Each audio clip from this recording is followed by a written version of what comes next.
आदमी को इतना मोटिवेट कर देते हैं आप अपनी बातचीत से कि वो ना चाहते हुए भी उसके अंदर से उद्गार निकलने लगते हैं कि आज तो कुछ बोल ही जाना है। और ये बहुत कम लोगों में ये कला होती है कि आप अपनी भाषा शैली से लोगों को इतना मंत्रमुग्ध करें, इतना खुश करें। भाषण देना एक अलग चीज है, और जिसको कहते हैं समा बांधना, वो समा बांधना अलग चीज है। बहुत सारे वक्ता होते हैं, बहुत सारी अच्छी बातें बोलते हैं, बहुत सारी चीजें समझाते हैं, लेकिन वो एक चीज जिसको सुनने के लिए लोग तैयार हो, वो बाबूलाल जी के अंदर है। बहुत अच्छी बात है इस बात की। वक्ता हमारे यहाँ सभी अच्छे हैं, चाहे हमारे एस बी पटेल जी हों, चाहे हमारे सागर जी हों, हमारे तिवारी जी बढ़िया बढ़िया बातें बताते ही बताते हैं, मौजी साहब हमारे बहुत जबरदस्त, उनकी बातचीत बहुत बढ़िया रहती है। तो कहने का मतलब वक्ता सभी अच्छे हैं, बस अभी जो नए साथी हैं वो थोड़ा हिम्मत नहीं कर पा रहे हैं। उनके अंदर थोड़ा सा तो डर है कि कैसे हम बोलें, कैसे हम चीजों को सामने रखें। वरना मुझे पता है इस भंडार में ज्ञान बहुत है सबके पास में। बस दिक्कत इतनी है कि माइक के सामने बोलना, कैमरे के सामने बोलना। अच्छा, अभी यहाँ नहीं लोग बोलते हैं, लेकिन अगर मैं एक चीज का ऑफर दूं, जैसे मेरे पास कुछ मेरे दोस्त हैं जो भोजपुरी फिल्म में डायरेक्टर हैं, तो वो हमसे कई बार कहते हैं, सर एक काम करिए, मुझे बहुत ज्यादा नहीं, एक 20-25 लाख रुपए दे दीजिए और हम पूरी मूवी बना के खड़ी कर देंगे। तो अभी अगर मैं किसी को ऑफर दे दूं कि चलो तुम्हें मूवी में एक रोल निभाना है, तो देखिए हर आदमी तैयार हो जाए, क्योंकि एक्टर हर आदमी बनना चाहता है, फिल्मों में हर आदमी काम करना चाहता है। लेकिन अगर इस कैमरे पे नहीं फेस कर पाएंगे तो, मतलब मूवी का कैमरा तो और बहुत बड़ा होता है, वहां तो और सारी लाइट्स होती हैं और सारे लोग होते हैं, तो वहां आप बोल ही नहीं पाएंगे, वहां आप खड़े मतलब खड़े ही नहीं हो पाएंगे। तो सबसे बड़ी चीज ये है कि आज हमको पहले अपनी झिझक मिटानी है कि हम भी मीटिंग में दो शब्द बोलें। और ऐसा हो कि देखिए, बड़े क्या होता है कभी कभी आप अभी पिछला इलेक्शन बीता है, और उस इलेक्शन में बहुत सारी मीटिंग्स हुई और लोगों को लगा कि अरे यार चलो वो आ रहे हैं, मंत्री आ रहे हैं, नेता आ रहे हैं, उनको सुनने।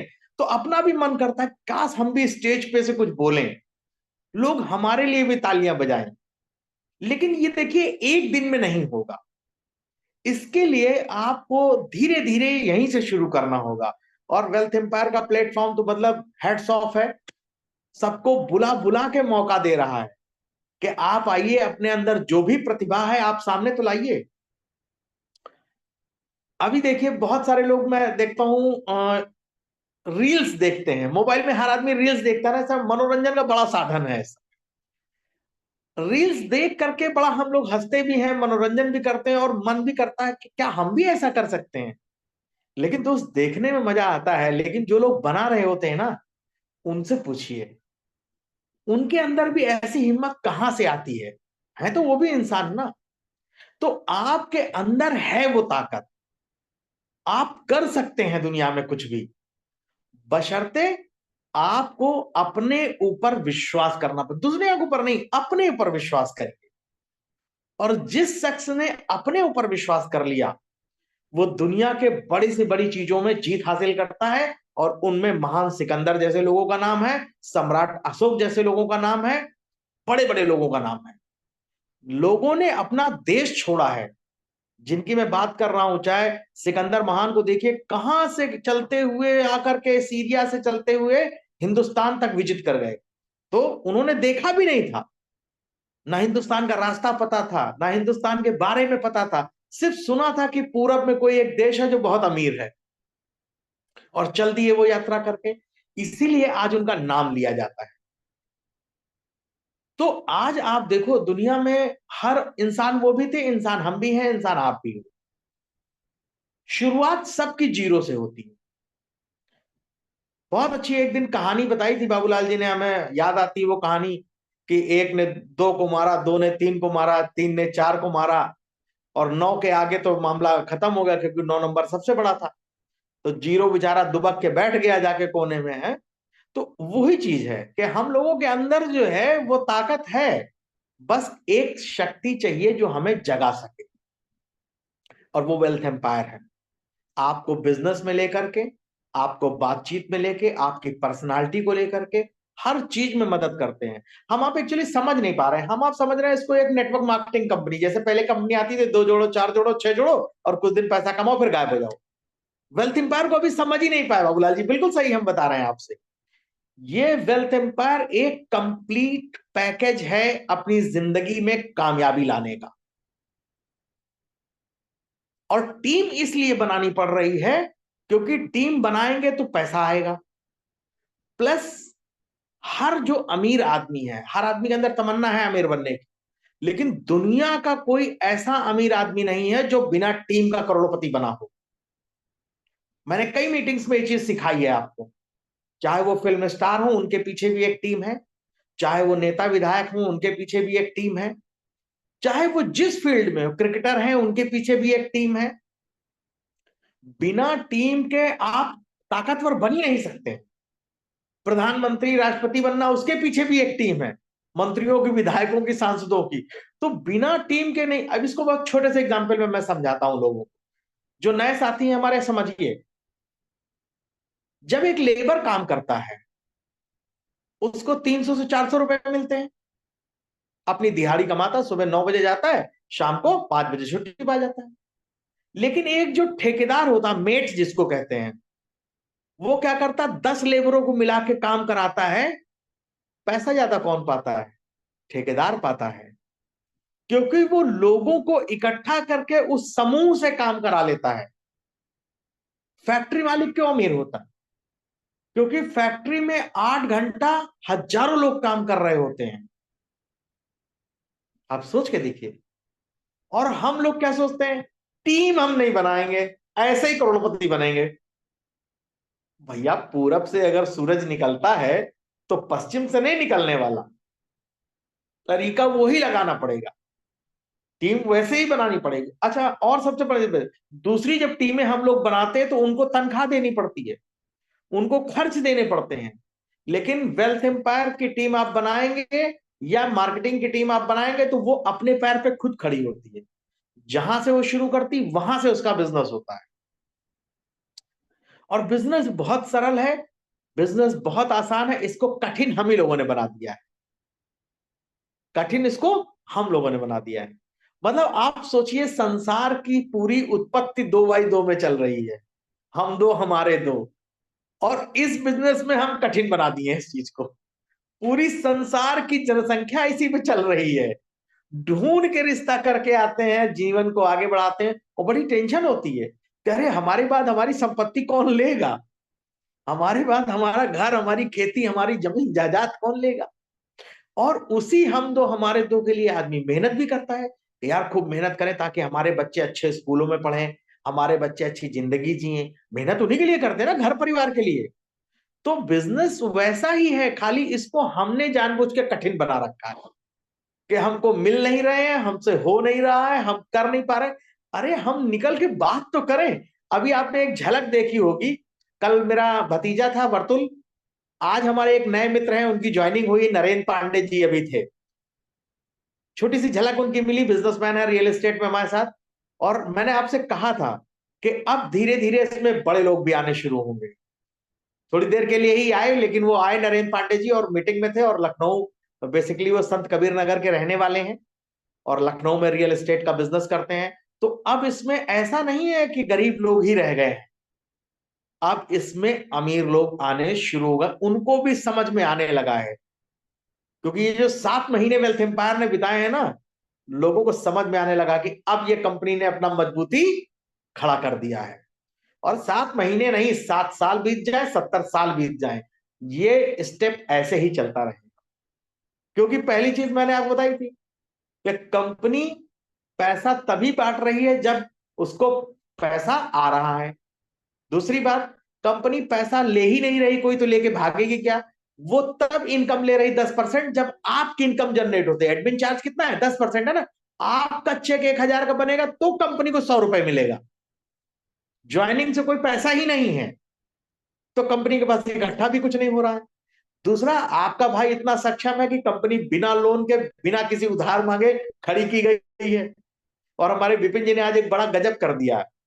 गूगल पे आप वेल्थ एम्पायर को आप सर्च कर सकते हैं और उस पे भी लिखा हुआ है एमसीए के रिकॉर्ड्स में लिखा हुआ है कंपनी विदाउट एनी लोन, साफ साफ ये गूगल पे लिखा हुआ है। तो ये आपकी कंपनी के लिए वाकई तालियों की बात है कि आप एक ऐसी कंपनी में काम कर रहे हैं जिसके पास 1 रुपए भी लोन नहीं है, कर्ज नहीं है उसके पास। विपिन जी ने आज में, मुझे भी नहीं पता था, विपिन जी के गांव से आता हूं, मैं भी नहीं जानता था इस चीज को। विपिन जी शहर के लड़के हैं, नई उम्र के लड़के, उन्होंने गूगल में डाल के देखा, बोले सर ये तो गूगल में आ गई कंपनी अपनी। तो हमने, यार ये बहुत अच्छी बात है।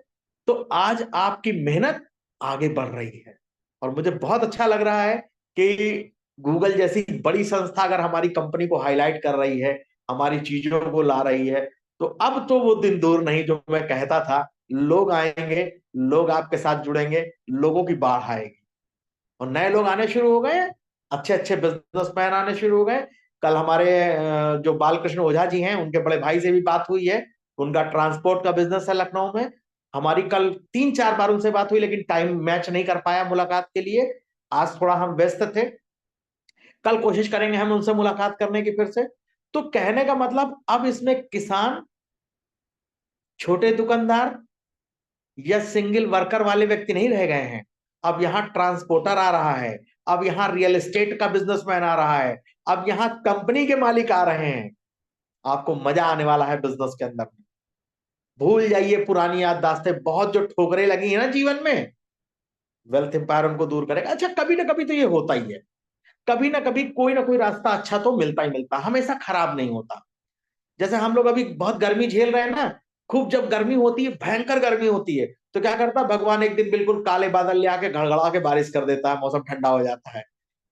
और धीरे धीरे इतनी बारिश होने लगती है कि फिर दिसंबर जैसा, नवंबर जैसा, जनवरी जैसा महीना भी आता है जब मौसम ही पूरा ठंडा हो जाता है। तो कब तक परेशान करेंगे लोग वेल्थ एम्पायर को? हम लोग भी वही चीज है, डटे रहेंगे तो जनवरी भी आएगी, फरवरी भी आएगी, दिसंबर भी आएगा, सब आएगा, मौसम सारे आएंगे। जिनका बिजनेस अच्छा चल रहा है उनका मौसम बढ़िया है, जिनका मौसम थोड़ा सा गड़बड़ है उनका थोड़ा रुक रहा है, कोई बात नहीं। आप खड़े रहिए, जैसे घड़ी चलती है ना, 12 से चलती है तो पलट के फिर 12 पे आती है, बशर्ते आप घड़ी का सेल ना निकाल दो। तो जीवन में आपके सोमवार पलट के फिर से आता है। दीपावली एक बार जाती है, साल भर इंतजार करिए, आप हिम्मत तो छोड़िए, दीपावली फिर पलट के आती है। वही वेल्थ एम्पायर है कि आपकी खुशियां आपके पास आएंगी पलट करके। और मुझे आज बहुत खुशी हुई कि मेरे बहुत अच्छे मित्र हैं, लेकिन मैंने पहले बताया था तब बिजनेस उन्होंने नहीं किया, लेकिन जब ये सारी चीजें हो गई, लगातार प्लेटफॉर्म काम करने लगा, तो उन्होंने कहा कि भैया आप बताइए क्या करना है। तो हमने कहा ठीक है, स्टार्ट करिए, आप भी स्टार्ट करिए। और उनके आने का मतलब है अब बहुत अच्छी तरक्की आएगी, अब रियल एस्टेट बिजनेसमैन भी इसमें आने वाले हैं। मतलब जो ऑलरेडी इनोवा पे, सफारी, फॉर्च्यूनर पे चल रहे हैं, अब उनकी भीड़ लगने वाली है वेल्थ एम्पायर में। तो तैयार हो जाइए दोस्तों, जगह भरने वाली है। मैं फिर से कह रहा हूं, बाबूलाल जी जो कह रहे हैं, अभी अपनी प्रतिभा को निकाल लीजिए, अभी आप लीडर बन जाइए, वरना ये बड़े बड़े रोड रोलर आ रहे हैं योगी जी के, ये रास्ता बराबर कर देंगे, आपकी क्रीम फिर से खा जाएंगे। ये जो प्लान बना है हमारे गांव के भाइयों के लिए ना, वो फिर गांव का नहीं, फिर मुझे मत कहिए कि सर आपने दूसरों को इंट्रोड्यूस कर दिया। देखिए बिजनेस तो बढ़ाना है मुझे, बिजनेस बढ़ाना है, कोई ना कोई तो करना है। हमने सबसे पहले मौका अपने ग्रामीण भाइयों को ही दिया, लेकिन हमारे ग्रामीण भाई सोच रहे हैं यार ये भी वही कंपनी है पुरानी, तो हमने कहा चलो तुम इंतजार कर लो भाई, तुम देख लो, तुम वेट कर लो, तुम 2-4 साल वेट कर लो, तब तक कुछ लोगों को तो काम करना ही है ना, जिनको काम करना है वो कर ले जाएंगे। तो इस वजह से मैंने इन लोगों को जोड़ना शुरू किया है, क्योंकि मेरा वाकई इरादा नहीं था शुरुआत में कि बड़े बिजनेसमैनों को जोड़ा जाए, क्योंकि हमें पता है बड़े बिजनेसमैन आएंगे फिर से वही चीज होगी, दूध की क्रीम वही लोग खा जाएंगे। लेकिन मेरी मजबूरी है, क्योंकि कंपनी का बिजनेस बढ़ाना है तो बढ़ाना है। और ठीक है, कोई दिक्कत वाली बात नहीं है, हम सब लोग तो हैं ही हैं, पहले आए हैं तो जाहिर सी बात है, लाइन में पहले हैं तो पहले पाएंगे। लेकिन हमें अब और लोगों को बिजनेस में लाना है, हम लोगों को रोज लाएं। विश्वास करिए, आपका बिजनेस बहुत अच्छा है, शिक्षा का बिजनेस है, जैसा बाला प्रसाद सर कहते हैं, शिक्षा आज तक कभी बंद नहीं हुई। और हम लोगों का सबसे मजबूत काम यही है कि अच्छी बात यह है कि हम लोग एजुकेशन इंडस्ट्री में हैं। और मजेदार बात यह है कि हम लोग नए नवेले नहीं हैं, 3 विद्यालय हमारे चलते हैं, हमारे सागर पांडे जी अपना विद्यालय खुद चलाते हैं। तो कहने का मतलब शिक्षक बंधु हैं इसमें ऑलरेडी। कई सारे प्राइमरी के शिक्षक हैं जिनकी तनख्वाहें 90-90 हजार। डॉक्टर प्रभु राय, और आपको बताएं उन्होंने आज अपने परिवार की एक आईडी और लगाई है, 2 आईडी उन्होंने भी लगा ली है। अच्छा, ये बड़ा सिस्टम मजेदार चल रहा है कि एक ज्वाइनिंग होती है और अपने घर की अगर आपने 2 आईडी लगा रखी तो दोनों पे पैसा आता है।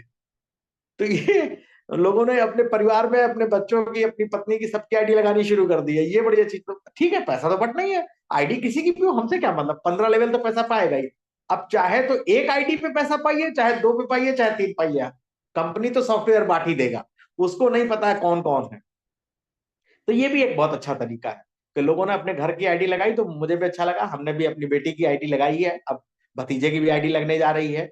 मेरी अपनी खुद की आईडी, मैं खुद काम कर रहा हूं, क्योंकि मैं कंपनी पे लोड नहीं बनना चाहता। जो नेटवर्क से कमाऊंगा वही मैं खर्चा करूंगा कंपनी पे। तो आपको ये भी बड़ा मजेदार चीज है कि मैं वो एमडी नहीं हूं कि कंपनी का हिस्सा खाऊंगा। मैं अपनी आईडी लगा के खुद काम कर रहा हूं, उससे आपको चीजें करके दूंगा। मैं खुद काम करूंगा और मैं कर रहा हूं। आज मैंने वही हैंड खोला है कि मैंने सुशील पांडे जी को, अपने मित्र को हमने बोला कि देखिए ये बिजनेस है, ये इसका भविष्य है। और आज हमने जो चार्ट दिया है ना, जो न्यूज दी है फिक्की का, उसको जरूर पढ़िए। अब सरकार ने भी ये चीज कह दी है कि आने वाले भविष्य में हिंदुस्तान में 2025 से 30 तक बहुत बड़ा बिजनेस होने जा रहा है। 40 लाख करोड़ का बिजनेस होने जा रहा है। तो हम लोग 100 करोड़ तो मार ही ले जाएंगे उसमें से। ये तो अभी तय हो गया, क्योंकि अब बात जो है बड़े बिजनेसमैनों के समझ में आने लग गई है। तो दोस्तों तैयार हो जाइए, बिल्कुल आपकी कंपनी वाकई बहुत तेजी से बढ़ने वाली है, बहुत ही तेजी से बढ़ने वाली है। स्पीड आपको मिलानी पड़ेगी, क्योंकि अब धीमे धीमे का काम खत्म हो गया। हम लोग 7-8 महीने के हो गए ना, लोगों ने विश्वास करना शुरू कर दिया है धीरे धीरे। तो चलिए, बहुत अच्छी बात है, मैंने आपका काफी समय लिया और कोशिश करी। और मैं जेपी तिवारी जी को जरूर कहूंगा कि उनकी कहानियां बहुत अच्छी होती हैं। जेपी तिवारी जी को समय दिया करिए भाई, है ना। कोई नहीं बोलता तो कम से कम हमारे जेपी तिवारी जी अपनी पूजा अर्चना करके। अच्छा, ये भी बड़ी यूनिक बात है, मैंने जब बताई लोगों को कि हमारी कंपनी में पहले पूजा होती है, उसके बाद मीटिंग होती है, और ये इतिहास है अपने आप में। आज तक कितनी भी कंपनियों में कितने लोगों ने काम करा हो, कितनी ही जगह उन्होंने काम कर लिया हो, किसी भी कंपनी में रोज पूजा होती ही नहीं है, कहीं नहीं होती। मैंने ये देखा है, और मैंने जिससे पूछा, तो हमारे जेपी तिवारी जी के लिए सैल्यूट है। उनका बहुत योगदान है इसमें कि रोज वो प्रार्थना करते हैं कंपनी के लिए। तो जब रोज पूजा होती है, मंदिरों में भीड़ लगती है, तो वेल्थ एम्पायर में क्यों नहीं लगेगी दोस्तों। यहां भी वही होने वाला है। अब तैयारी ये है कि बस हमको अपना काम करते रहना है, ठीक है। तो बहुत अच्छा लगा आप लोगों से बात करके। और मस्त रहिए, हंसते मुस्कुराते रहिए। समस्याओं से मैंने रोज कहा है, आप अपने जीवन को जैसा बनाना चाहेंगे वैसा ही बनेगा। अगर रोते रहेंगे, देखिए मैं एक प्रैक्टिकल बताता हूँ, टाइम हालांकि ज्यादा हो रहा है, मैं एक छोटा सा प्रैक्टिकल बताता हूँ। एक काम करिए आप, एक कमरा लीजिए, उस कमरे में सारी लाइट बंद कर दीजिए, अंधेरा कर लीजिए कमरे में, और एक मोबाइल में पुराना गाना लगा लीजिए, कोई रोने वाला, टेंशन वाला, एकदम ऐसा गाना लगा लीजिए कि बस दुनिया बर्बाद हो गई है। आप 2 दिन वो गाना सुन लीजिए अंधेरे में बैठ के, आपको लगेगा वाकई मेरी जिंदगी खराब हो गई। और उसी जगह पर उसी जगह पर अगर आप शादियों में जाते हैं, जब डीजे बजता है, डीजे में 15 मिनट डीजे बजता है, लेकिन उस 15 मिनट में आप देखिए, आप जो नहीं नाचते वो भी धीरे धीरे हिलने लगते हैं, नहीं तो ताली ही बजाने लगते हैं। यानी माहौल का बहुत बड़ा फर्क पड़ता है। शादी विवाह में आदमी एकदम खुशहाली के साथ, बिल्कुल मस्त, वो भूल जाता है सारी टेंशन। बस वही करना है आपको अपने जीवन के साथ में। आपको अपने जीवन के साथ यही करना है कि हम हमेशा अपनी जिंदगी में डीजे ही बजाएंगे, हम सैड सॉन्ग नहीं सुनेंगे। तो चलिए दोस्तों, आज के लिए बहुत बहुत धन्यवाद, आपने हमें सुना। और मैं बहुत सारे साथियों से आग्रह करूंगा कि जरूर अपनी बात को रखना करें, छोटा छोटा ही रखें, 2 बातें बताएं, पुरानी कोई कहानी बताएं, पुराना कोई किस्सा बताएं, लेकिन माइक पे बोलना सीखें। जिसको बोलना आ गया, अब फिर देखिए मुझे एक चीज याद आ गई। बच्चा पैदा होता, जब तक बोलता नहीं, माँ बाप को बड़ी टेंशन रहती है, यार ये बोल नहीं रहा है। लोग उसको सिखाते हैं। तो वेल्थ एम्पायर भी आपकी माँ है, वो भी आपको चाहती है कि आप बोलिए। और जब तक आप नहीं बोलेंगे तब तक मुझे टेंशन रहेगी, क्या पता यार मेरे वेल्थ एम्पायर के बच्चे बोल नहीं पा रहे हैं। तो जो लोग 6 महीने, 7 महीने, 8 महीने के हो चुके हैं, वो बड़े हो गए, वो बोलना शुरू करें। तो चलिए दोस्तों, आप ज्यादा नहीं बोलूंगा, बहुत समय है, गर्मी बहुत ज्यादा है। तो बहुत बहुत धन्यवाद। जय हिंद, जय भारत, जय वेल्थ एम्पायर माँ। और बहुत बहुत राम राम दोस्तों, अपने गांव वाली शुद्ध भाषा में, जय राम जी की।